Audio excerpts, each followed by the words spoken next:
tag brother ပြောပြမယ်မနဲ့အိယာနိုးတာနဲ့ပထမဆုံးဖုံးကြိုက်တယ်ညာအိယာဝင်ခါနီးမှာလဲဖုံးနေပဲတနေ့ကိုဖုံးကြည့်တဲ့အချိန်ဘယ်လောက်ရှိလဲဆိုတာသင်တကယ်သိချင်ဘူးလားဒါက digital well-being Android နဲ့ screen time iOS ပါဒါကသင်ဖုံးထဲမှာပါဝင်ပြီးသား tool တစ်ခုပါ setting ထဲမှာရှာလို့ရပါတယ်ဒီ tool က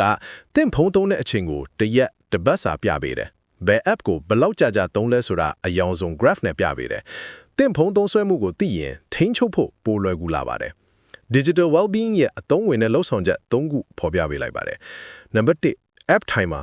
သင်အသုံးများတဲ့ app Facebook YouTube TikTok Instagram အတွက်တစ်နေ့သုံးခွင့်အချိန်ကိုသတ်မှတ်နိုင်ပါတယ်ဥပမာ Facebook ကိုတစ်နေ့တစ်နာရီပဲသုံးခွင့်ရှိမယ်အချိန်ကျော်ရင် app ပိတ်သွားမယ်နံပါတ်2 wind down အိယာဝင်ချိန်မှုတ်ညအိတ်ချိန်ရောက်ရင်ဖုံး screen ကအယောင်ဖြော့သွားပြီး gray scale အိတ်ငိုက်လာစေတယ်ညဘက်ဖုံးမကင်ဖြစ်အောင်ကူညီပေးတယ်နံပါတ်3 focus mode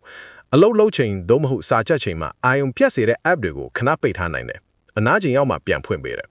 ဒီလိုလုပ်ရင်ဖုံးသုံးတဲ့အချိန် short ချနိုင်တယ်အိတ်ချိန်အလုပ်ချိန်ပိုကောင်းလာမယ်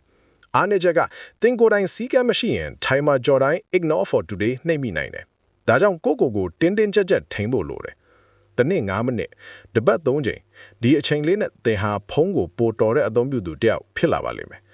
နေ့စဉ်မိနစ်ပိုင်းလေးဒီလို mobile tips တွေကိုလေ့လာပြီး tech brother နဲ့အတူပိုတော်လာအောင် follow လုပ်ထားပါအောင်